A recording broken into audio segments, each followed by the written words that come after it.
welcome back to Beauty Bee and to another chatting about new releases video. I try to do these about every 6 weeks, and we just look at a few things that have caught my eye for better or for worse over that time period. So today we have, I think, 10 items, if I'm not mistaken. It might be 11, depending on how you count. And I think let's work from the worst, so the dishonorable mentions, up to some of the best things that have been released recently. The biggest dishonorable mention I've seen recently is the new Bad Habit skincare line. This is the one that Emma Chamberlain is the face of and the creative director of.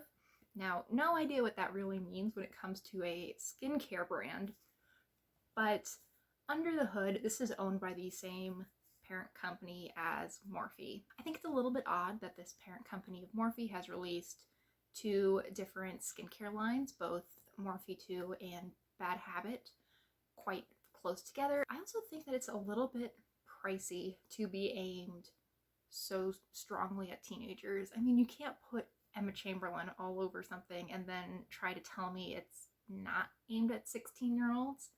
That just doesn't add up. Next up, we have the MAC Underground release. This is a bio glitter quad. I actually really like this. I think the colors are really, really pretty. If I were to make a 4-pan of glitters, I think these are probably the colors I would choose.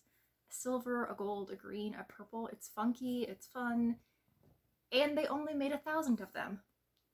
Why is it that whenever MAC makes something that actually looks really interesting, they limit the quantity so much or limit the countries it's sold in? It's ridiculous. I don't know why they're so bad at this. The new peach products from Too Faced are really just on this list because I thought the packaging was really cute. And honestly, when was the last time that anything from Too Faced caught anyone's attention for a reason other than cute packaging? I do really like this look. This sort of Too Faced does K-beauty. However, the products just don't seem that interesting. I feel like I could get probably pretty similar to better quality at a cheaper price point from an actual K-beauty brand, and really paying $18 for a lip balm is not in the cards right now. I was actually pretty excited when I saw that Colourpop was coming out with 5 pans. I use quite a few different quads and I really like that format. 5-pan, close enough. I still think that it's travel friendly. It is so easy to throw in a gym bag, which in happier and less COVID infested times is really a concern for me. However, I don't like any of the color combinations they came out with. The only one that I was really interested in was the sort of pinky purple one, which was Amore, and then they wrecked it by having a pressed glitter in the middle. Now, I am not necessarily opposed to pressed glitter. I am willing to overlook it if it's, less than 10% of the palette maybe, but 1 in 5 shades, and the shade that I would most like to use as the lid shade being a pressed glitter, no. And it seems like the other quints that they've come out with are pretty basic. I don't mean that in a bad way.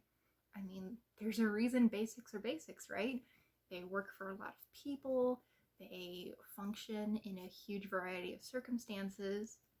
However, I have everything else. So I do look forward to Colourpop coming out with more of these, hopefully in some more interesting color stories. Another release that is on my radar largely because I think that it suggests good things to come is the new BH Cosmetics Lost in Los Angeles palette. Now, this color story is not for me. Don't like it. However, I've heard really good things about the BH formula recently, and it makes me really excited that they seem to be really pushing this travel collection, and I really hope that they will come out with some really nice palettes this year, some of which will probably appeal to me a lot more. I do kind of wish they would quit it with the highlighter palettes though. I have no idea why they think they need so many different 6-pan highlighter palettes. That's excessive. I was pretty pleased to see the new Gucci foundation release, the Natural Finish Fluid Foundation. Now, I am not particularly interested in foundation. I don't wear it 95% of the time, probably. However, I think this is probably the single best super luxury shade range that I've seen recently.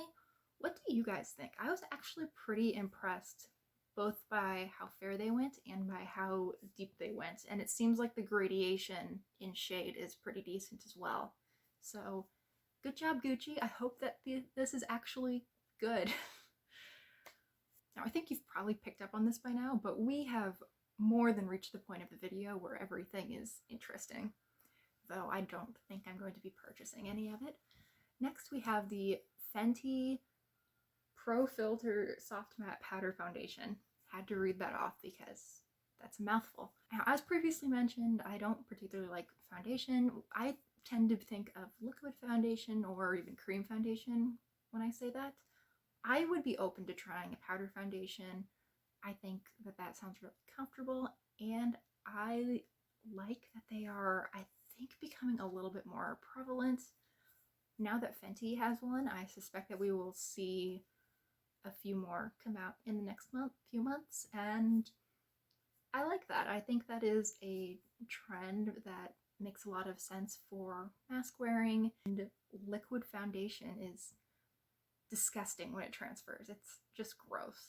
Next up, Rare Beauty and their Stay Vulnerable collection. Now, I don't get what is vulnerable about this, and I don't really care enough to look it up, but I will admit the promo photos are very, very pretty. I like these little compacts of cream blush. Those look like so much fun just to play with, not even necessarily to put on, just to play with my finger. And I do like that they have these coordinated trios that include a cheek product, an eye product, and a lip product in quite similar colors. I think that will give you a really pretty, fresh, monochromatic look. I can get into that. e.l.f. is expanding their shade range of liquid eyeshadows with these liquid metallics, and I've only recently tried their liquid glitter eyeshadow, and I think it's really fun. I've really been enjoying playing with it. I think it's really pretty. It's really easy to work with. I would be interested in trying one of these to see how they compare and if this liquid format would give me a more impactful, more interesting effect than I can achieve with normal drugstore powder shadows. The shade range is also very pretty. I quite like that pink one. I think if I were to pick one up, and it's not super likely in the really short term, but I might, I think it would be that one. I believe that's the shade Little Dipper, if I am reading correctly. Now finally, we have the most exciting, to me, release I've seen recently, which are the Cloud Pouts from Wet n Wild. Now they're calling these a Marshmallow Lip Mousse, and they're saying it's matte. And I really want these to be an improved version of the NYX Soft Matte Lip Creams. Now I have had quite a few of those. I think I've maybe had 4 or 5 over the years. And I really enjoy the light shades. I've had a very pretty light pink. I've had a couple of nudes. They're beautiful, really comfortable, matte, but not too matte. They wear pretty nicely throughout the day with only a little bit of maintenance. However, the darker shades are absolute garbage. So I'm hoping, really hoping, that Wet n Wild has come up with something that's just as comfortable and just as pretty, but performs better over a wider variety of shades. And that also might be too much pressure to put on Wet n Wild, but here's hoping they'll rise to the challenge. Alright, so those are the releases that I've been eyeing. How about you? What's come out recently that you've been interested in? And have you tried anything on this list? Especially if you've gotten your hands on those Wet n Wild lipsticks. I want to know how they turned out.